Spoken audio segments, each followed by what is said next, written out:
அஷ்டதிக்கஜங்கள். இந்த பெயரை 3 இடத்தில் பார்த்தேன்.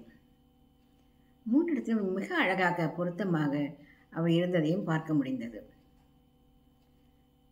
முதலில் புராணத்தில் பார்த்தது.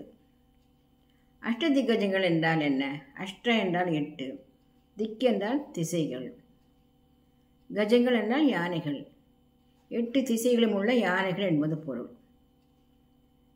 திசைகள் பொதுவாக 4 இல்லையா? அடிப்படையாக கிழக்கு, மேற்கு, வடக்கு, தெற்கு. அது விரிந்து 8 திசை என்று சொல்லுவோம். கிழக்கு, தென்கிழக்கு, தெற்கு, தென்மேற்கு, மேற்கு, வடமேற்கு, வடக்கு, வடகிழக்கு என்று 8 திசைகளாக சொல்வோம். இதை விரித்து 10 திசைகளாக கொள்வதும் உண்டு. ஆகாயத்தையும் பூமியையும் சேர்த்து 8, 2, 10 என்று சொல்கின்ற 10 திசைகள் என்ற ஒரு கொள்கையும் உண்டு. அதாவது எங்கள் இசையில்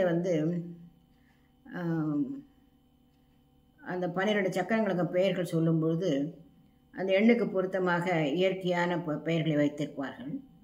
அதில் 4 என்பதற்கு திசை பெயர் வைக்கவில்லை, 8 என்பதற்கு திசை பெயர் வைக்கவில்லை. 4க்கு வேதம் என்றும் 8க்கு அஷ்ட வசுக்கள் என்றும் சொன்னார்கள். 10 வரும்போது தான் திசை என்று சொன்னார்கள், 10 திசை என்று சொன்னார்கள். தசரதன் 10 திசையிலும் அவன் ரதம் செல்லுமாம். சென்று விட்டு போரிட்டு விட்டு மீண்டும் பூமிக்கு வந்து விடுமாம்.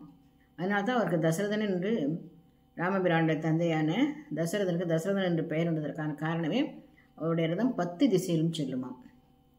இப்படி திசைகளை பற்றிய கொள்கைகள் இருக்கின்றன. சரி, அஷ்ட திக்கஜங்கள் புராணப்படி இப்படி.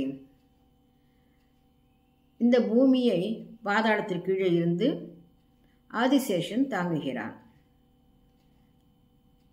ஆதிசேஷனுக்கு உதவியாக 8 திக்குகளிலும் 8 யானைகள் உலகை காக்கின்றனவாம். அதாவது சுமந்து கொண்டிருக்கின்றன. அவை பூமியை தாங்கிக் கொண்டிருக்கின்றனவாம். அந்த ஆதிசேஷன் தலையில் தான் தாங்கிக் கொண்டிருக்கிறான். அவன் சற்று அசைந்தால் பூமியும் அசையும் என்று சொல்லுகிறார்கள். இன்றைக்கு நிறைய ஆய்வுகள்லாம் செய்து கீழே பரப்பில் என்ன இருக்கிறெல்லாம் செய்து கொண்டிருக்கிறார்கள். நமக்கு பொறுத்த வரைக்கும், நம்மளோட புராணத்தை பொறுத்தவரைக்கும் கீழே ஆதிசேஷன் இருக்கிறான். 8 திசைகளும் 8 யானைகள் காக்கின்றன. இந்த 8 யானைகள் பெயர் என்ன? ஐராவதம் கிழக்கிலே, ஒரு திசைக்கு ஒன்று சொன்னோம்லவா?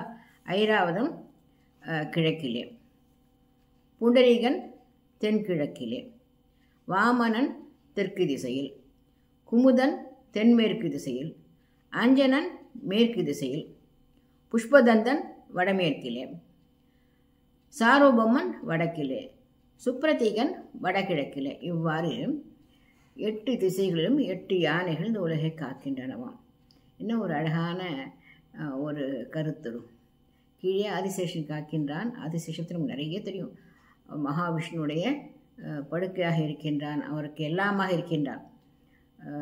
அதாவது நின்றால் குடையாங்கிற மாதிரி அவர் என்னவெல்லாம் நானாக அசைகிறாரோ அதற்கு தகுந்தாற்போல் தன்னை மாற்றிக்கொண்டு அவருக்கு வாகனமாக, அவருக்கு படுக்கையிலிருந்து அனைத்துமாக இருக்கின்றான் ஆதிசேஷன். அந்த ஆதிசேஷன் தான் உலகை பாதாளத்தை கீழிருந்து தாங்குகின்றான். அந்த தாங்குவதற்கு உதவியாக 8 யானைகள் 8 திசையிலும் நின்று சுமந்து கொண்டிருக்கின்றனவாம். இவற்றுக்கு இவருடைய மனைவிகள் பெயர் கூட கொடுக்கப்பட்டிருக்கின்றன. இப்படியாகத்தான் இந்த 8 அஷ்டதிக்கஜங்கள் என்பது புராணத்திலே நாம் பார்க்கின்றோம். புராணப்படி இது. பிறகு அடுத்தது என்னவாக இருக்கும்? வைணவ சம்பிரதாயத்திலே திக்கஜங்கள் என்று ஒன்று உண்டு. வைணவ சம்பிரதாயத்தில் இப்பொழுது இந்த புராணப்படி பார்த்து விட்டோம். ஆதிசேஷன் உலகை தாங்கினான். 8 திக்கிலும் 8 யானைகள் உலகை தாங்குகின்றன. அவற்றின் பெயர்கள் தெரியும், அவற்றின் மனைவிகள் பெயர் கூட இருக்கின்றன.